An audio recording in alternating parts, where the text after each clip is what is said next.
Item ಯಾವುದೇ ಇರಲಿ try ಮಾಡಿ ಆಚಿ ಚಿಕನ್ ಮಸಾಲಾ. ಶಿವಾಜಿ ಜಯಂತಿಯ ಸಂಭ್ರಮ ನಿನ್ನೆ ಬಹುತೇಕ ಜಿಲ್ಲೆಗಳಲ್ಲಿ ನೋಡೋದಕ್ಕೆ ಸಿಕ್ಕಿತ್ತು. ಅದೇ ರೀತಿ ಬಾಗಲಕೋಟೆಯಲ್ಲೂ ಕೂಡ ಶಿವಾಜಿ ಜಯಂತಿ ಆಚರಣೆ ಮಾಡಬೇಕು ಅನ್ನೋ ಕಾರಣದಿಂದಲೇ ಮೆರವಣಿಗೆ ಹೊರಟಿದ್ರು.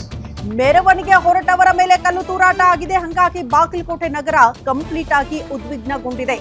ಶಿವಾಜಿ ಜಯಂತಿ ಮೆರವಣಿಗೆಯ ವೇಳೆ ಕಲ್ಲು ತೂರಿದ್ಯಾರು? ಬಾಗಲಕೋಟೆಯ ಪಂಕಾ ಮಸೀದಿ ಬಳಿ ಈ ಘಟನೆ ನಡೆದು ಹೋಗಿದೆ.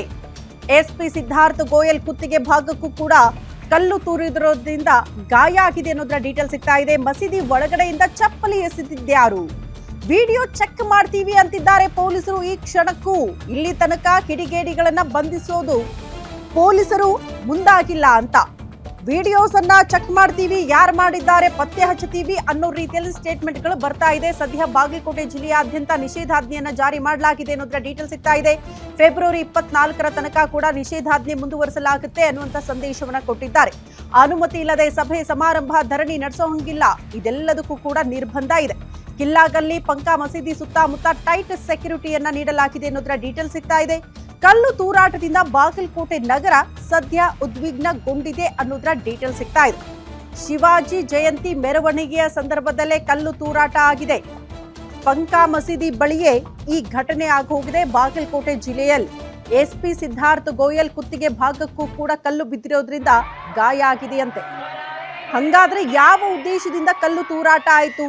ಕಲ್ಲು ತೂರಾಟ ಮಾಡಬೇಕು, ಗಲಭೆ ಎಬ್ಬಿಸಬೇಕು, ಶಾಂತಿ ಭಂಗ ಮಾಡಬೇಕು ಅಂತಾನೆ ಒಂದು ಗುಂಪು ಪಕ್ಕಾ ಪ್ಲಾನಿಂಗ್ ಅಲ್ಲಿ ಕಾದು ಕುಳಿತಿತ್ತ ಅನ್ನೋದು ಕೂಡ ಪ್ರಶ್ನೆ ಆಗ್ತಾ ಇದೆ. ಪದೇ ಪದೇ ಹಿಂದೂಗಳು ಮೆರವಣಿಗೆ ಮಾಡುವ ಸಂದರ್ಭದಲ್ಲಿ, ಹಬ್ಬದ ಆಚರಣೆ ಆಗುವಂತಹ ಸಂದರ್ಭದಲ್ಲಿ ರಾಜ್ಯದ ಬಹುತೇಕ ಜಿಲ್ಲೆಗಳಲ್ಲಿ ಈ ರೀತಿ ಪರಿಸ್ಥಿತಿ ನೋಡೋದಕ್ಕೆ ಸಿಗುತ್ತೆ. ಕಾರಣ ಏನು ಅನ್ನೋದೇ ಪ್ರಶ್ನೆ. ಮಸೀದಿ ಒಳಗಡೆ ಚಪ್ಪಲಿ ಎಸಿತಾರೆ, ಅಲ್ಲಿಂದ ಕಲ್ಲುಗಳನ್ನ ತಂದಿಟ್ಕೊಂಡು ಕಲ್ಲುಗಳನ್ನ ತೂರ್ತಾರೆ ಅಂದ್ರೆ ಇದೆಲ್ಲವೂ ಕೂಡ ಪಕ್ಕಾ ಪ್ಲಾನಿಂಗ್ ಅನ್ನೋದು ಪ್ರಶ್ನೆ ಆಗ್ತಾ ಇದೆ. ದೃಶ್ಯ ನೋಡ್ತಾ ಇದ್ದೀರಲ್ಲ, ಬಾಗಲಕೋಟೆ ಜಿಲ್ಲೆಯಲ್ಲಿರುವ ಪಂಕಾ ಮಸೀದಿ ವೆರಿ ಫೇಮಸ್. ಹೇಳಿ ಕೇಳಿ ಸೂಕ್ಷ್ಮ ಪ್ರದೇಶನೇ ಆ ಭಾಗ ಕೂಡ. ಸೊ ಮೆರವಣಿಗೆ ಹೋಗುತ್ತೆ ಅಂದಾಗ ಪೊಲೀಸರು ಕೂಡ ಕ್ರಮಗಳನ್ನ ಕೈಗೊಳ್ಳಬೇಕಾಗಿತ್ತು. ಅತಿ ಹೆಚ್ಚಿನ ಭದ್ರತೆಯನ್ನು ಒದಗಿಸಬೇಕಾಗಿತ್ತು. ಪೊಲೀಸರು ಕೂಡ ಆ ಕೆಲಸಗಳನ್ನ ಮಾಡಿದ್ರ ಅನ್ನೋದು ಪ್ರಶ್ನೆ. ಭದ್ರತೆ ಇದ್ದಿದ್ರೆ ಇಷ್ಟೆಲ್ಲ ಆಗ್ತಿರ್ಲಿಲ್ಲ ಬಿಡಿ. ಅಟ್ಲೀಸ್ಟ್ ಮೆರವಣಿಗೆ ಹೋಗುತ್ತೆ ಅನ್ನೋ ಕಾರಣಕ್ಕಾದ್ರೂ ಚೆಕ್ಕಿಂಗ್ಗಳಾಗಬೇಕಾಗಿತ್ತು. ಬಟ್ ಆ ಕೆಲಸನಾದ್ರೂ ಆಯ್ತಾ ಇಲ್ವಾ ಗೊತ್ತಿಲ್ಲ. ಹಂಗಾದ್ರೆ ಮಸೀದಿ ಒಳಗಡೆ ರಾಶಿ ರಾಶಿ ಕಲ್ಲು ತಂದಿಟ್ಟವರು ಯಾರು? ಚಪ್ಪಲಿಗಳನ್ನ ರಾಶಿ ರಾಶಿ ತಂದಿಟ್ಟಿದ್ಯಾರು? ಶಿವಾಜಿ ಜಯಂತಿಯ ಹಿನ್ನೆಲೆ ಮೆರವಣಿಗೆ ಅದೇ ಜಾಗಕ್ಕೆ ಬರುತ್ತೆ, ಅದೇ ಸಂದರ್ಭದಲ್ಲಿ ಕಲ್ಲು ತೂರಾಟ ಮಾಡಬೇಕು, ಚಪ್ಪಲಿ ಎಸಿಬೇಕು ಅನ್ನುವಂತಹ ಉದ್ದೇಶದಿಂದಲೇ ಒಂದು ಕಿಡಿಗೇಡಿಗಳ ಗುಂಪು ಕಾದು ಕುಳಿತಿತ್ತ ಅನ್ನೋದು ಪ್ರಶ್ನೆ. ಯಾವ ಸಮುದಾಯಕ್ಕೆ ಸೇರಿದವರು, ಯಾವ ಧರ್ಮಕ್ಕೆ ಸೇರಿದವರು ಅನ್ನೋದು ಪ್ರಶ್ನೆ ಅಲ್ಲ. ಒಟ್ನಲ್ಲಿ ಯಾವುದೇ ಧರ್ಮದವರಾದ್ರೂ ಕೂಡ ಕಲ್ಲು ತೂರಿದ್ದು ತಪ್ಪು, ಚಪ್ಪಲಿ ಎಸೆದಿದ್ದು ಕೂಡ ತಪ್ಪು ಮೆರವಣಿಗೆಯ ಸಂದರ್ಭದಲ್ಲಿ. ಹಾಗಾಗಿ ಅವರ ವಿರುದ್ಧ ಕ್ರಮ ಆಗಬೇಕು ಅಂತ ಜನ ಆಗ್ರಹಿಸುತ್ತಿದ್ದಾರೆ. ಬಟ್ ಪೊಲೀಸರ ರಿಯಾಕ್ಷನ್ ಈ ವಿಚಾರಕ್ಕೆ ಸಂಬಂಧಪಟ್ಟಂತೆ ಇನ್ನೂ CCTV ದೃಶ್ಯಗಳನ್ನ ಗಮನಿಸಬೇಕಾಗುತ್ತೆ. ಅದರ ಆಧಾರದ ಮೇಲೆ ನಾವು ಕ್ರಮ ಕೈಗೊಳ್ತೀವಿ ಅನ್ನೋ ರೀತಿಯಲ್ಲಿ ಸ್ಟೇಟ್ಮೆಂಟ್ಗಳು ಬರ್ತಾ ಇದೆ. ಹಾಗಾದ್ರೆ ಯಾರ್ದಾದ್ರೂ ಒತ್ತಡ, ಭಯ ಶುರುವಾಗಿದೆಯಾ ಕೆಲವರಿಗೆ ಅನ್ನೋದು ಕೂಡ ಪ್ರಶ್ನೆ ಇದೆ. ಯಾರನ್ನ ರಕ್ಷಣೆ ಮಾಡೋದಕ್ಕೆ ಮುಂದಾಗ್ತಿದ್ದಾರೆ ಅನ್ನೋದು ಕೂಡ ಪ್ರಶ್ನೆ. ಯಾಕಂದ್ರೆ ಇಷ್ಟೆಲ್ಲ ಬೆಳವಣಿಗೆ ಆದ ಬಳಿಕ ಕೂಡ ಇವ್ರನ್ನ ಪತ್ತೆ ಹಚ್ಚೋದಕ್ಕೆ ಸಾಧ್ಯ ಆಗ್ತಾ ಇಲ್ಲ ಅಂದ್ರೆ ಏನರ್ಥ? ದೃಶ್ಯ ನೋಡ್ತಾ ಇದ್ದೀರಲ್ಲ, ಒಂದು ಕಲ್ಲು ತೂರಾಟ ಆಗ್ತಾ ಇರೋದು, ಚಪ್ಪಲಿ ಎಸೆದಿರುವ ದೃಶ್ಯ, ಮತ್ತೊಂದು ಕಡೆ ಜನಸಾಗರ ಸೇರಿರೋದು. ಮೆರವಣಿಗೆಯ ಸಂದರ್ಭದಲ್ಲಿ ಜನ ಇದ್ರು, ಅವರ ಮೇಲೆ ಕಲ್ಲು ತೂರಾಟ ಆಗಿದೆ.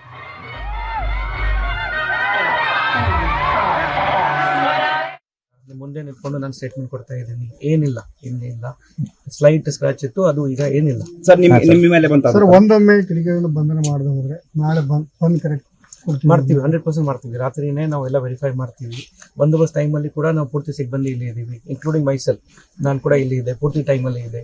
3 ಗಂಟೆಗೆ 4 ಗಂಟೆಗೆ ಪ್ರೊಸೆಷನ್ ಸ್ಟಾರ್ಟ್ ಆಯಿತು. ಅಲ್ಲಿಂದ ಅಪ್ ಟು 8 ತನಕ ನಾನು ಇಲ್ಲಿಗಿದೆ.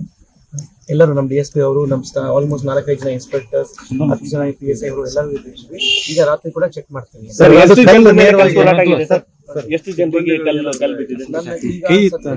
ಮಾಹಿತಿ ಪ್ರಕಾರ 2 ಕಲ್ಲು ಬಿತ್ತು, ನಮ್ಮ ಪೊಲೀಸ್ ಮೇಲೆನೆ ಸೈಡ್ ಅಲ್ಲಿ ಬಿತ್ತು. ಪ್ರಮುಖ ನಿಮ್ಮ ಮೇಲೆ ಕಲ್ಲು ಬಿತ್ತು. ಆ ಟೈಮಲ್ಲಿ ಏನಾಯ್ತು ಅಂತ ಸರ್? ಏನಾಗಿಲ್ಲ. ಆಮೇಲೆ ನಾನು ಇಲ್ಲಿ ಇದ್ದೆ.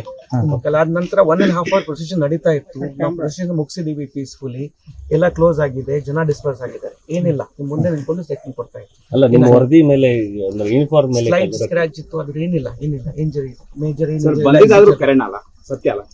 ಕಲ್ಲು 2 ಬಂದಿದೆ, ನಮ್ಮ ಪೊಲೀಸ್ ಮೇಲೆ ಬಂದಿದೆ, ಯಾರು ಪಬ್ಲಿಕ್ ಮೇಲೆ ಬಂದಿಲ್ಲ. ಇದು ಕ್ಲಿಯರ್. ಇನ್ನೊಂದು, ಮಸೀದಿಯಲ್ಲಿ ಇರ್ತಕ್ಕಂಥ ಜನರ ಮಧ್ಯದಿಂದ ಒಂದು ಚಪ್ಪಲಿ ಬಂದು Video ಅದನ್ನು ಕೂಡ ಬಿದ್ದಿರ್ತಾರೆ. ಚೆಕ್ ಮಾಡ್ತೀವಿ, ಚಪ್ಪಲಿ ಕೂಡ ಚೆಕ್ ಮಾಡ್ತೀವಿ, ಎಲ್ಲ ವಿಡಿಯೋ ಚೆಕ್ ಮಾಡ್ತಾ ಇದೀವಿ. ಸರ್ ಇಲ್ಲಿವರೆಗೆ ಯಾರನ್ನ ವಶಕ್ಕೆ ತಗೊಂಡಿದ್ರು? ಚೆಕ್ ಎಷ್ಟು ಮಾಡಿ ಜನ ನಾವು ಕನ್ಫರ್ಮ್ check ಮಾಡಿ ನಾವು ಚೆಕ್ ಮಾಡ್ತೀವಿ. ಇಲ್ಲಿ ತನಕ ಯಾರಿಗೆ ವಶಕ್ಕೆ ತಗೊಂಡಿಲ್ಲ. ರಾತ್ರಿನೇ ನಾವು ಈಗ FIR ಮಾಡ್ತಾ ಇದ್ದೀವಿ. ಮತ್ತೊಂದು ಅಪ್ಡೇಟ್ ಇದೆ. ಇದೇ ವಿಚಾರಕ್ಕೆ ಸಂಬಂಧಪಟ್ಟಂತೆ ಕಲ್ಲು ತೂರಾಟ ನಡೆದ ಬಳಿಕ ಬೆಂಕಿ ಇಟ್ಟಿದ್ದಾರಂತೆ ಕಿಡಿಗೇಡಿಗಳು. ಅಲ್ಲಿಗೆ ಪಕ್ಕಾ ಪ್ಲಾನಿಂಗ್ ಇದು. ತರಕಾರಿ ತುಂಬಿದ್ದ ಗಾಡಿಗೆ ಬೆಂಕಿ ಇಟ್ಟು ಕಿಡಿಗೇಡಿಗಳು ಎಸ್ಕೇಪ್ ಆಗಿದ್ದಾರೆ. ಕಲ್ಲು ತೂರಿದ್ದ ಸ್ಥಳದಿಂದ ಕೂಗಳತೆಯ ದೂರದಲ್ಲೇ ತರಕಾರಿ ತುಂಬಿದ್ದ ವೆಹಿಕಲ್ಗೆ ಬೆಂಕಿ ಇಟ್ಟಿದ್ದಾರಂತೆ. ತರಕಾರಿ ಮಾರ್ಕೆಟ್ನಲ್ಲಿ ನಿಲ್ಲಿಸಿದ್ದ ತಳ್ಳುವ ಗಾಡಿ ಸುತ್ತು ಕರಕಲಾಗಿ ಹೋಗಿದೆ. ತಕ್ಷಣ ಸ್ಥಳಕ್ಕೆ ಬಂದು ಬೆಂಕಿ ನಂದಿಸಿದ್ದಾರಂತೆ ಪೊಲೀಸರು. ಕಲ್ಲು ತೂರಾಟ ನಡೆದ ಬಳಿಕ ಬೆಂಕಿ ಇಟ್ಟು ಕಿಡಿಗೇಡಿಗಳು ಹೋಗಿದ್ದಾರೆ ಅಂದ್ರೆ ಅದರ ಉದ್ದೇಶ ಗಲಭೆ ಎಬ್ಬಿಸಬೇಕು, ಶಾಂತಿ ಭಂಗ ಮಾಡಬೇಕು, ಮೆರವಣಿಗೆ ಮಾಡೋದಕ್ಕೆ ಬಿಡಬಾರ್ದು, ಅದಕ್ಕೆ ಅಡ್ಡಿಪಡಿಸಬೇಕು ಅಂತಾನೆ ಇಷ್ಟೆಲ್ಲ ಪ್ಲಾನಿಂಗ್ ಗಳನ್ನ ಮಾಡ್ಕೊಂಡಿತ್ತು ಅನ್ನೋದು ಬಹಳ ಸ್ಪಷ್ಟವಾಗಿ ದೃಶ್ಯಗಳನ್ನ ನೋಡಿದ್ರೆ, ಈ ಪರಿಸ್ಥಿತಿಯನ್ನ ನೋಡಿದ್ರೆ ಅರ್ಥ ಆಗುತ್ತೆ. ಪಂಕಾ ಮಸೀದಿ ಯಾಕೆ ಬೇರೆ ಧರ್ಮದವರು ಅನ್ನುವಂತ ಆರೋಪಗಳು ಕೇಳೋದಕ್ಕೆ ಸಿಗುತ್ತೆ ಅಂದ್ರೆ, ಮಸೀದಿ ಒಳಗಡೆ ಇರೋರು ಯಾರು, ಅಲ್ಲಿಂದ ಚಪ್ಪಲಿ ಎಸೆಯೋ ಉದ್ದೇಶ ಏನು, ಅಲ್ಲಿ ಕಲ್ಲುಗಳು ಎಲ್ಲಿಂದ ಬಂತು, ರಾಶಿ ರಾಶಿ ಕಲ್ಲುಗಳನ್ನ ತಂದಿಟ್ಕೊಂಡು ತೂರ್ತೀರಾ ಅಲ್ಲಿಂದ ಅಂತ ಅಂದ್ರೆ, ಅಲ್ಲಿಂದ ಕೂಗಳತೆ ದೂರಕ್ಕೆ ಹೋಗೋದು, ಅಲ್ಲಿ ತರಕಾರಿ ತುಂಬಿದ್ದ ಒಂದು ಗಾಡಿಗೆ ಈ ರೀತಿ ಬೆಂಕಿ ಇಟ್ಟು ಹೋಗಿದ್ದಾರೆ ಕಿಡಿಗೇಡಿಗಳು. ಏನಾದ್ರೂ ಹೆಚ್ಚು ಕಡಿಮೆ ಆಗಿದ್ರೆ ಪೊಲೀಸರು ತತ್ಕ್ಷಣಕ್ಕೆ ಪರಿಸ್ಥಿತಿನ ತಿಳಿಗೊಳಿಸುವ ಪ್ರಯತ್ನ ಮಾಡಿದ್ದಾರೆ. ಆದ್ರೆ ಮಾಡಿದವರು ಯಾರು ಅನ್ನೋದನ್ನ ಪತ್ತೆ ಮಾಡ್ಬೇಕಲ್ಲ, ಅದು ಈಗ ಪ್ರಶ್ನೆ. ಮಾಡಿದವರು ಯಾರು, ಅವರ ಉದ್ದೇಶ ಏನಾಗಿತ್ತು, ಪಂಕಾ ಮಸೀದಿ ಬಳಿ ಶಿವಾಜಿ ಜಯಂತಿಯ ಹಿನ್ನೆಲೆ ಮೆರವಣಿಗೆ ಬರಬಾರದು ಅನ್ನೋದು ಅವರ ಉದ್ದೇಶ ಆಗಿತ್ತಾ, ಅಥವಾ ಏನಾದ್ರೂ ಕಾರಣ ಇತ್ತಾ? ಯಾವುದೇ ದ್ವೇಷ ಇದ್ರೂ ಕೂಡ ಈ ರೀತಿ ಆಚರಣೆಯ ಸಂದರ್ಭದಲ್ಲಿ ಅದನ್ನ ಹದಗೆಡಿಸುವ ಪ್ರಯತ್ನಗಳಾಗಬಾರದು.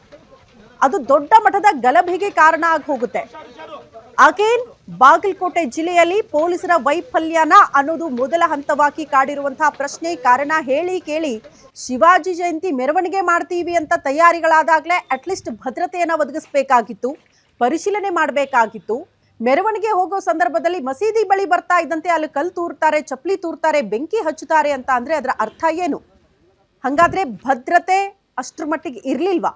ಪೊಲೀಸರ ಮೇಲೆ ಕಲ್ಲು ತೂರಿದ್ದಾರೆ, ಪೊಲೀಸರಿಗೂ ಕೂಡ ಗಾಯ ಆಗಿದೆ. ಪ್ರಮುಖವಾಗಿ SP ಗೋಯಲ್ ಅವರು ಕೂಡ ಅವರ ಕುತ್ತಿಗೆ ಭಾಗಕ್ಕೆ ಗಾಯ ಆಗಿರೋದನ್ನ ನಾವು ಗಮನಿಸ್ತಾ ಇದ್ವಿ. ಅಲ್ಲಿಗೆ ಪೊಲೀಸರ ಭಯ ಕಿಡಿಗೇಡಿಗಳಿಗೆ ಇಲ್ಲ ಅನ್ನೋದು ಬಹಳ ಸ್ಪಷ್ಟವಾಗಿ ದೃಶ್ಯ ನೋಡಿದ್ರೆ ಅರ್ಥ ಮಾಡ್ಕೊಳ್ಬಹುದು. 3 ದೃಶ್ಯಗಳು. ಒಂದು, ಮೆರವಣಿಗೆ ಹೋಗ್ತಾ ಇದ್ದಂತೆ ಚಪ್ಪಲಿ ಮತ್ತು ಕಲ್ಲು ಮಸೀದಿ ಒಳಗಡೆಯಿಂದ ತೂರಿರುವ ದೃಶ್ಯ. ಮತ್ತೊಂದು, ಅದೇ ಮಸೀದಿಯ ಕೂಗಳತೆಯ ದೂರದಲ್ಲಿ, ಎಲ್ಲಿ ಕಲ್ಲು ತೂರಿದ್ರಲ್ಲ ಕೂಗಳತೆಯ ದೂರದಲ್ಲಿ ಬೆಂಕಿ ಹಚ್ಚಿರುವಂತ ದೃಶ್ಯ. ಮತ್ತೊಂದು ಅಪ್ಡೇಟ್ ಇದೆ. ಕಿಡಿಗೇಡಿಗಳ ಕೃತ್ಯದಿಂದ ಕೆರಳಿ ಕೆಂಡವಾಗಿದೆ ಹಿಂದೂ ಸಂಘಟನೆಯವರು. ಜಿಹಾದಿ ಮನಸ್ಥಿತಿಗಳಿಂದ ಈ ಘಟನೆ ಆಗೋಗಿದೆ ಅಂತ ಆಕ್ರೋಶ. ಸಹಜ ಇದು, ಈ ರೀತಿ ಅನುಮಾನಗಳು ಬರೋದು. ಕಿಡಿಗೇಡಿಗಳ ಬಂಧನಕ್ಕೆ ಹಿಂದೂ ಕಾರ್ಯಕರ್ತರು ಸದ್ಯ ಆಗ್ರಹಿಸಿದ್ದಾರೆ. ಬೆಳಗ್ಗೆ 10:30 ಅಂಬಾಭವಾನಿ ದೇವಾಲಯದಲ್ಲಿ ಸಭೆ ಸೇರ್ತಾರಂತೆ. ಕಿಲ್ಲಾ ಗಲ್ಲಿಯಲ್ಲಿ ಅಂಬಾಭವಾನಿ ದೇವಸ್ಥಾನ ಇದೆ, ಅಲ್ಲೆಲ್ಲ ಸಭೆ ಮಾಡಿ ಒಂದು ತೀರ್ಮಾನ ಕೈಗೊಳ್ಳೋ ಸಾಧ್ಯತೆ ಇದೆ. ಮುಂದಿನ ಹೋರಾಟ ಹೆಂಗಿರ್ಬೇಕು ಅನ್ನೋದ್ರ ಬಗ್ಗೆ ರೂಪುರೇಷೆ ಸಿದ್ಧ ಆಗುತ್ತಂತೆ. ಕಿಡಿಗೇಡಿಗಳನ್ನ ಬಂಧಿಸದೆ ಹೋದ್ರೆ ಪ್ರತಿಭಟನೆ ಮಾಡ್ತೀವಿ ಅನ್ನುವಂತ ನಿರ್ಧಾರ. ಕಿಡಿಗೇಡಿಗಳ ಕೃತ್ಯದಿಂದ ಹಿಂದೂ ಸಂಘಟನೆಯವರು ಕೆರಳಿ ಕೆಂಡವಾಗಿದ್ದಾರೆ. ಯಾಕೆ ಹಿಂದೂ ಸಂಘಟನೆಯವರು ಅಥವಾ ಹಿಂದೂಗಳು ಆಕ್ರೋಶ ಹೊರಹಾಕ್ತಿದ್ದಾರೆ ಅಂತ ಅಂದ್ರೆ, ಪ್ರತಿ ಬಾರಿ ಕೂಡ ಹಿಂದೂಗಳ ಭಾವನೆಗೆ ಧಕ್ಕೆ ತರೋ ರೀತಿಯಲ್ಲೇ ಬೆಳವಣಿಗೆಗಳಾಗೋಗುತ್ತೆ. ನಮ್ಮ ಧಾರ್ಮಿಕ ಆಚರಣೆಯ ಸಂದರ್ಭದಲ್ಲಿ ಯಾಕೆ ಕಲ್ಲು ತೂರಾಟಗಳಾಗುತ್ತೆ, ಯಾಕೆ ಗಲಭೆ ಎಬ್ಬಿಸುವ ಪ್ರಯತ್ನ ಆಗುತ್ತೆ? ಒಂದು, ಗಣೇಶ ಮೆರವಣಿಗೆಯ ಸಂದರ್ಭ ಕೂಡ ಸಹಿಸಿಕೊಳ್ಳೋದಕ್ಕೆ ಸಾಧ್ಯ ಆಗಲ್ಲ. ಅಲ್ಲೂ ಕೂಡ ಕಲ್ಲು ತೂರ್ತಾರೆ, ಅಲ್ಲೂ ಕೂಡ ಮಸೀದಿ ಒಳಗಡೆಯಿಂದ ಕಲ್ಲುಗಳ ಆಚೆ ಬರುತ್ತೆ. ಹೆಂಗ ಬಂತು, ಯಾವ ಉದ್ದೇಶ, ಇದು ಪ್ರಶ್ನೆ. ಈಗ ಬಾಗಲಕೋಟೆಯಲ್ಲಿ ಶಿವಾಜಿ ಜಯಂತಿ, ಅದರ ಹಿನ್ನೆಲೆ ಮೆರವಣಿಗೆ ಮಾಡ್ತಿದ್ದಾರೆ. ತಪ್ಪೇನಿದೆ? ಮೆರವಣಿಗೆ ಮಾಡಿದ್ದು ತಪ್ಪಾ? ಮೆರವಣಿಗೆ ಹೋಗ್ತಾ ಇದ್ದ ಸಂದರ್ಭದಲ್ಲಿ ಕಲ್ಲು ತೂರಿದ್ಯಾಕೆ, ಅದರ ಉದ್ದೇಶ ಏನಾಗಿತ್ತು? ಇದು ಕೂಡ ಪ್ರಶ್ನೆ. ಹಂಗಾಗಿ ಹಿಂದೂ ಸಂಘಟನೆಯವರು ಇದೇ ವಿಚಾರಕ್ಕೆ ಸಂಬಂಧಪಟ್ಟಂತೆ ಆಕ್ರೋಶ ಹೊರಹಾಕ್ತಿದ್ದಾರೆ. ಸರಿಯಾಗಿ ಬೆಳಗ್ಗೆ 10:00 ಸಭೆ ಮಾಡಿ ಮುಂದಿನ ಹೋರಾಟ ಹೆಂಗಿರಬೇಕು ಅನ್ನೋದ್ರ ಬಗ್ಗೆ ನಿರ್ಧಾರ ಮಾಡ್ತಾರಂತೆ. ಸಹಜ, ಪೊಲೀಸರು ಈ ಕ್ಷಣಕ್ಕೆ ಕಿಡಿಗೇಡಿಗಳು ಯಾರು ಅದನ್ನ ಪತ್ತೆ ಹಚ್ಚಿ ಕ್ರಮ ತೆಗೆದುಕೊಳ್ಳದೆ ಹೋದ್ರೆ ಪರಿಸ್ಥಿತಿ ವಿಕೋಪಕ್ಕೆ ಹೋದ್ರೂ ಕೂಡ ಆಶ್ಚರ್ಯ ಪಡಬೇಕಾಗಿಲ್ಲ. ಯಾಕಂದ್ರೆ ಪದೇ ಪದೇ ಕಲ್ಲು ತೂರಿಸ್ಕೊಂಡು, ಚಪ್ಪಲಿ ತೂರಿಸ್ಕೊಂಡು, ಎಂಚಲು ಉಗಿಸ್ಕೊಂಡು ಸುಮ್ಮನೆ ಕೂತ್ಕೊಳ್ತಾರ ಹಿಂದೂಗಳು? ಹೋರಾಟ ಮಾಡ್ತಾರೆ, ಪ್ರತಿಭಟನೆಗಳಾಗುತ್ತೆ. ಸೊ ಹಾಗಾಗಿ ಈ ರೀತಿ ಪರಿಸ್ಥಿತಿಗಳು ಮತ್ತೆ ನಿರ್ಮಾಣ ಆಗ್ಬಿಟ್ರೆ ಪರಿಸ್ಥಿತಿ ಕೈ ಮೀರಿ ಹೋಗುವ ಸಾಧ್ಯತೆಗಳಿರುತ್ತೆ. ಹಾಗಾಗಿ ಪೊಲೀಸರು ಯಾವ ರೀತಿಯ ಕ್ರಮಗಳನ್ನು ಕೈಗೊಳ್ತಾರೆ ಈ ಕ್ಷಣಕ್ಕೆ ಅನ್ನೋದು ಕೂಡ ಪ್ರಶ್ನೆ ಇದೆ. ಹೇಳಿ ಕೇಳಿ ಜನಸಾಮಾನ್ಯರನ್ನ ಬಿಡಿ, ಪೊಲೀಸರ ಮೇಲೆ ಕಲ್ಲು ತೂರಾಟ ಆಗಿದೆ. SP ಗೋಯಲ್ ಅವರು ಗಂಭೀರವಾಗಿ ಗಾಯಗೊಂಡಿದ್ದಾರೆ. ಇಷ್ಟೆಲ್ಲ ಆದರೂ ಕೂಡ ಇನ್ನೂ ತನಕ ಕ್ರಮ ಆಗಿಲ್ಲ ಅಂತ ಅಂದರೆ ಯಾರು ರಕ್ಷಣೆ ಮಾಡ್ತಿದ್ದೀರಿ ಅನ್ನೋದು ಕೂಡ ಪ್ರಶ್ನೆ ಅಲ್ವಾ? ಯಾರ ಭಯ ಇಲ್ಲ, ಶಾಂತಿ ಭಂಗ ಮಾಡ್ತೀವಿ, ಕಾನೂನು ಸುವ್ಯವಸ್ಥೆಯನ್ನು ಹದಗೆಡಿಸ್ತೀವಿ, ಇದಕ್ಕೆ ಪಣ ತೊಟ್ಟಿದ್ದೀವಿ, ಹಿಂದೂ ಭಾವನೆಗಳಿಗೆ ಧಕ್ಕೆ ತರ್ತೀವಿ, ನಮ್ಮ ಮೆರವಣಿಗೆ ಮಾಡ್ತೀವಿ, ಬಟ್ ನೀವು ಯಾವುದು ಕೂಡ ಮೆರವಣಿಗೆ ಮಾಡಬೇಡಿ ಅಂತ ಅಂದರೆ ಅದಕ್ಕೆ ಅರ್ಥ ಇದೆಯಾ?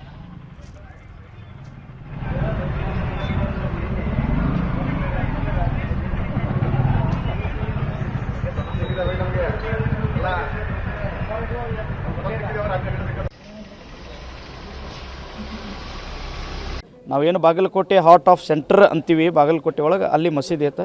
ಪೊಲೀಸ್ ಬಂದೋಬಸ್ತು ಅಚ್ಚುಕಟ್ಟಾಗಿ ಮಾಡಿತ್ತು. ಕಾರಣ ಅಲ್ಲಿರ್ತಕ್ಕಂಥ ಕೆಲವು ಜಿಹಾದಿ ಬೋಧನೆಗಳು ಇರ್ತಕ್ಕಂಥ ಯುವಕರು ಏನು ಫಸ್ಟ್ಗೆ ಚಪ್ಪಲಿ ಎಸಿತಾರೆ. ಪುಣ್ಯಕ್ಕೆ ಇನ್ನೂ ಛತ್ರಪತಿ ಶಿವಾಜಿ ಮಹಾರಾಜರ ಮೇಲೆ ಚಪ್ಪಲಿ ಬೀಳುವ ಸಂಭವ ಇತ್ತು. ಅಲ್ಲಿ ನಮ್ಮ ಕೆಲವು ಕಾರ್ಯಕರ್ತರ ಮೇಲೆ ಪೊಲೀಸ್ ಇಲಾಖೆಯವ್ರ ಮೇಲೆ ಚಪ್ಪಲಿನೂ ಬಿದ್ದು, ನಂತರ ಅದಾದಮೇಲೆ ಕಲ್ಲನ್ನು ಸಹಿತ ಎಸೆದ್ರು. ಕಲ್ಲನ್ನು ಎಸೆದ ಮೇಲೆ ಅಪ್ಪಿ SP ಸಾಹೇಬ್ರ ಮೇಲೆ ಒಂದು ಕಲ್ಲು ಬಿತ್ತು. ನಂತರ ಒಂದು 3-4 ಮಂದಿ ಮೇಲೆ PC ಗಳ ಮೇಲೆ, ನಂತರ ನಮ್ಮೊಂದು ಇಬ್ಬರು ಕಾರ್ಯಕರ್ತರ ಮೇಲೆ ಬತ್ತಿ. ಒಬ್ಬ ಕಾರ್ಯಕರ್ತ ಸಹಿತ ಬಾಗಲಕೋಟೆಯ ಒಂದು ಖಾಸಗಿ ಆಸ್ಪತ್ರೆಯಲ್ಲಿ ದಾಖಲಾಗ್ಯಾನ. ಅಂಥದ್ದು ಘಟನೆ ನಡೆದದ. ನಂತರ DJ ಆಪ್ರೇಟರ್ ಸಹಿತ ಒಬ್ಬರಿಗೆ ಘಟನೆ ಆಗ್ಯದ. ಇವತ್ತು ಬಾಗಲಕೋಟೆ ಹಿಂದೂ ಸಮಾಜ ಶಾಂತ ರೀತಿಯಿಂದ ಮಾಡುವ ಸಂದರ್ಭದಲ್ಲಿ ಪೂರ್ವ ನಿಯೋಜಿತ ಯೋಜನೆಯನ್ನು ಮಾಡಿಕೊಂಡು ಸಣ್ಣ ಮಕ್ಕಳ ಕಲ್ಲು ಕೊಟ್ಟ ಮೇಲೆ ಕಂಪೌಂಡ್ ಮೇಲೆ ಕುಂದರಿಸಿ ಕಲ್ಲು ಒಗೆಯುವಂಥ ಸಂಸ್ಕೃತಿ ಎಲ್ಲಿ ನಮ್ಮ ಧರ್ಮದಲ್ಲಿ ಮಾತ್ರ ಇಲ್ಲ, ಅದು ಜಿಹಾದಿ ಧರ್ಮದ ಬೋಧನೆಗೆ ಇರ್ತಕ್ಕಂಥ ಯುವಕರ ಮೇಲೆ ಇರ್ಬೋದು ಅಂತ ನಾವು ಇವತ್ತಿನ ಈ ಮೆರವಣಿಗೆ ನೋಡಿದರೆ ಕಾರಣ ಆಗತ್ತೆ. ಇವತ್ತು ಬಾಗಲಕೋಟೆ ಹಿಂದೂ ಸಮಾಜ ನಿರ್ಣಯ ಮಾಡಿದೆ, ಬಾಗಲಕೋಟೆ SP ಸಾಹೇಬ್ರ ಮೇಲೆ ಕಲ್ಲು ಬಿದ್ದಿದೆ, ಅವರ ಆರೋಗ್ಯ ಮುಖ್ಯ, ನಂತರ ಅವರ ಪರಿಸ್ಥಿತಿ ಗಂಭೀರ ಆಗಬಾರ್ದು. ಯಾಕಂದ್ರೆ ಬಾಗಲಕೋಟೆ SP ಯಾವತ್ತು ಶಾಂತ ರೀತಿಯಿಂದ ಹಿಂದೂ ಸಮಾಜಕ್ಕೆ ಸ್ಪಂದನೆ ಮಾಡ್ತಾರೆ.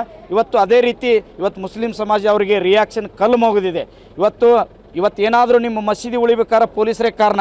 ನಿಮ್ಮ ಮಸೀದಿ ಕಾಯೋರ ಮೇಲೆ ನೀವು ಕಲ್ಲು ಒಗಿತೀರಪ್ಪ ಅಂದ್ರೆ ಇವತ್ತು ಬಾಗಲಕೋಟೆ ಸಮಾಜ ಸರ್, ನಮ್ಮದು ಶಿವಾಜಿ ಜಯಂತಿ ಇತ್ತು. 6 ಗಂಟೆಗೆ ನಾವು ಶಿವಾಜಿ ಜಯಂತಿ ಮಾಡ್ಕೊತ ಬಂದ್ವಿ. ಕೆಲವೇ 5 ನಿಮಿಷಗಳಲ್ಲಿ ನಮ್ಮ ಶಿವಾಜಿ ಜಯಂತಿ ಮುಕ್ತಾಯ ಆಕಿತ್ತು. ಶಿವಭವಾನಿ ಮಂದಿರದಿಂದ ಅಲ್ಲಿ ಮುಕ್ತಾಯ ಆಕಿತ್ತು. ಏಕಾಏಕಿ ನಮ್ಮ ಸ್ಥಳ ಅಂದ್ರೆ ಪಂಕ ಮಸೂತಿ, ಅಲ್ಲಿ ಏಕಾಏಕಿ SP ಸಾಹೇಬ್ರ ಮೇಲೆ ಕಲ್ಲು ತೂರಾಟ ನಡೀತು. ಕಲ್ಲು ತೂರಾಟ ಆದ್ಮೇಲೆ ಇನ್ನಿತರ ಒಂದು ಚಪ್ಪಲಿ ಅಂತ ಹೇಳ್ಬೋದು, ಏನಂತ ಹೇಳ್ಬೋದು, ಎಲ್ಲ ಹೊರಗಡೆ ಬಂದು ಅದಾದ ತಕ್ಷಣ SP ಅವ್ರು ಆದ್ಮ್ಯಾಗ ಇಬ್ಬರು PC ಗಳ ಮ್ಯಾಗ ಬಿದ್ದು, ನಮ್ಮ DJ ಆಪ್ರೇಟರ್ ಬಂದಿದ್ದರು, ಅವ್ರ ಮ್ಯಾಗ ಕಲ್ಲು ತೂರಾಟ ಆಯ್ತು.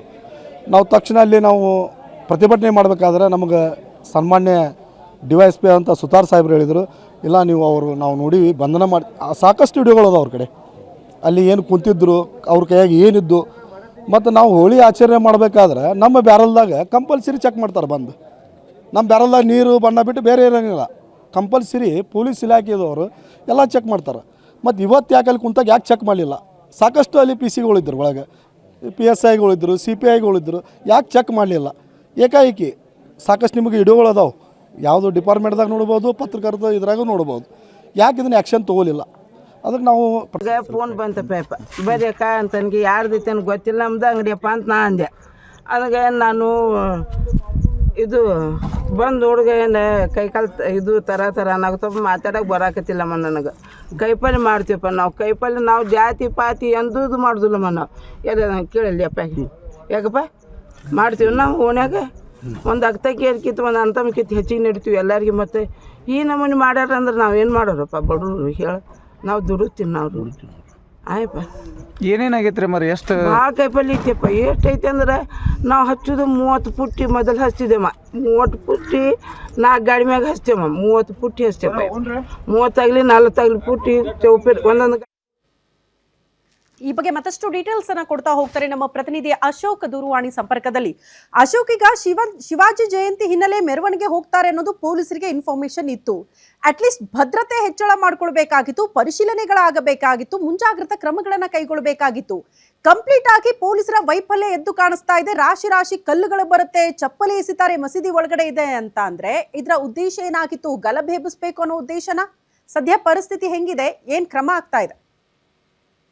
ಬಾಗಲಕೋಟೆ ನಗರದಲ್ಲಿ ನಿನ್ನೆ ಏನು ಸಂಜೆ 6 ರಿಂದ 7 ಗಂಟೆಯಿಂದ ಆರಂಭವಾದಂತಹ ಶಿವಾಜಿ ಜಯಂತಿ ಆಚರಣೆ ಸಂದರ್ಭದಲ್ಲಿ ಒಂದು ಗಲಾಟೆ ನಡೆಯುತ್ತೆ. ಶಿವಾಜಿ ಮೂರ್ತಿ ಮೆರವಣಿಗೆ ನಡೀತಾ ಇತ್ತು. ಬಸವೇಶ್ವರ ಸರ್ಕಲ್ ನಿಂದ ಬಾಗಲಕೋಟೆಯ ಪ್ರಮುಖ ವೃತ್ತಗಳಲ್ಲೆಲ್ಲ ಕೂಡ ಪ್ರಮುಖ ಬೀದಿಗಳಲ್ಲೆಲ್ಲ ಈ ಮೆರವಣಿಗೆ ಸಾಗ್ತಾ ಇತ್ತು. ಪಂಕಾ ಮಸೀದಿ ಎದುರಲ್ಲಿ ಅಲ್ಲಿ ಒಂದು ವೃತ್ತ ಬರುತ್ತೆ. ಅಲ್ಲಿ ಹೋದಾಗ ಈ ಒಂದು ಕಲ್ಲು ತೂರಾಟದ ಘಟನೆ ನಡೆಯುತ್ತೆ. ಅಲ್ಲಿ ನಾವು ದೃಶ್ಯಗಳಲ್ಲಿ ಕಾಣಬಹುದು. ಆ ಮಸೀದಿಯಿಂದ ಒಂದು ಚಪ್ಪಲಿ ಆಕಾರ ಅಥವಾ ಕಲ್ಲು ಎರಡು ರೀತಿಯಲ್ಲಿರುವಂತಹ ಒಂದು ದೃಶ್ಯ ಅಲ್ಲಿ ಕಂಡು ಬರ್ತಾ ಇರುವಂತದ್ದು. ಇದನ್ನ ಪೊಲೀಸರು ತನಿಖೆ ಮಾಡ್ತೀನಿ ಅಂತ SP ಸಿದ್ಧಾರ್ಥ ಗೋಯಲ್ ಅವರು ಈಗಾಗಲೇ ಹೇಳ್ತಿರುವಂತದ್ದು. ಆದ್ರೆ ಸದ್ಯಕ್ಕೆ ಪರಿಸ್ಥಿತಿ ನಿಯಂತ್ರಣದಲ್ಲಿರುವಂತ ಶ್ರುತಿ. ನಿನ್ನೆ ಸಾಯಂಕಾಲ ಒಂದು 9:30 10 ಗಂಟೆ ಈ ವೇಳೆ ಸಂದರ್ಭದಲ್ಲಿ ನಡೆದಂತಹ ಈ ಘಟನೆ ಈಗ ಏನು ಕೋಮು ಗಲಭೆ ರೀತಿಯಲ್ಲಿ ಮಾರ್ಪಾಡಾಗಿ ಪರಿವರ್ತನೆ ಆಗ್ತಿರುವಂತದ್ದು. ಯಾಕಂದ್ರೆ ಸಹಜವಾಗಿ ಏನು ಪಂಕಾ ಮಸೀದಿ ಅಂದ್ರೆ ಸೂಕ್ಷ್ಮ ಪ್ರದೇಶ. ಅಲ್ಲಿ ಯಾವಾಗ್ಲೂ ಕೂಡ ಇದೇ ರೀತಿಯ ಘಟನೆಗಳು ಅಲ್ಲಿ ಹಿಂದಿಂದು ನಡ್ಕೊಂಡು ಬಂದಿರುವಂತದ್ದು. ಯಾಕಂದ್ರೆ ಗಣೇಶ ಜಯಂತಿ ಇರ್ಬೋದು, ಇನ್ನಿತರ ಹಿಂದೂ ಜಯಂತಿಗಳು ಏನು ಆಚರಣೆ ಸಂದರ್ಭದಲ್ಲಿ ಈ ರೀತಿಯ ಘಟನೆಗಳು ಅಲ್ಲಿ ನಡೀತಾ ಇರುತ್ತದೆ. ಹೀಗಾಗಿ ನಿನ್ನೆ ಕೂಡ ಶಿವಾಜಿ ಜಯಂತಿಯವರ ಮೆರವಣಿಗೆ ಸಂದರ್ಭದಲ್ಲಿ ಒಂದು ಘಟನೆ ನಡೆದಿದ್ದು. ಆದ್ರೆ ಆ ಒಂದು ಸಂದರ್ಭದಲ್ಲಿ SP ಅವರ ಏನು ಕುತ್ತಿಗೆ ಭಾಗಕ್ಕೆ ಒಂದು ಕಲ್ಲು ಏನು ಪರ್ಚಿಕೊಂಡು ಹೋಗಿರುವಂತದ್ದು. SP ಅವರ ಏನು ಯೂನಿಫಾರ್ಮ್ ಮೇಲೆ ರಕ್ತದ ಕಲೆಗಳು ಕೂಡ ಅಂಟಿದ್ದು ನಿನ್ನೆ ದೃಶ್ಯಗಳಲ್ಲಿ ಕಂಡು ಬಂದಿದ್ದು. ನಂತರ SP ಅವರು ಇದಕ್ಕೆ ಸಂಬಂಧಪಟ್ಟಂಗೆ ಸ್ಟೇಟ್ಮೆಂಟ್ ಮಾಡಿದಾಗ ಅವರು ಯಾವುದೇ ರೀತಿ ಸಾರ್ವಜನಿಕರಲ್ಲಿ ಅಲ್ಲಿ ಶಿವಾಜಿ ಮೂರ್ತಿಗಾಗ್ಲಿ ಕಲ್ಲು ಬಿದ್ದಿಲ್ಲ, ಕೇವಲ ಇಬ್ರು ಪಿಸಿಗಳ ಮೇಲೆ ಬಿದ್ದಿದೆ, ಇನ್ನೊಂದಿಬ್ರು ಏನು ಅಲ್ಲಿ DJ ಬಂದಂತಹ ವ್ಯಕ್ತಿಗಳ ಮೇಲೆ ಬಿದ್ದಿದೆ. ಯಾರಿಗೂ ಕೂಡ ನಿಮ್ಮೂರಿನಿಂದ ವಿಶ್ವ ಮಟ್ಟದವರೆಗೆ ರಾಜಕೀಯ, ಸಿನಿಮಾ, ಸ್ಪೋರ್ಟ್ಸ್ ಯಾವ ಸುದ್ದಿಯೂ ಮಿಸ್ ಆಗಲ್ಲ. ಬರೀ ಸುದ್ದಿಯಷ್ಟೇ ಅಲ್ಲ, ಜೊತೆಯಲ್ಲೇ ಇರುತ್ತೆ ವಿಶ್ಲೇಷಣೆ. ಗ್ಯಾರಂಟಿ ನ್ಯೂಸ್ನ ಸಬ್ಸ್ಕ್ರೈಬ್ ಮಾಡಿ, ಫಾಲೋ ಮಾಡಿ, ಕ್ಷಣ ಕ್ಷಣದ ಅಪ್ಡೇಟ್ಸ್ ಪಡೆಯಿರಿ.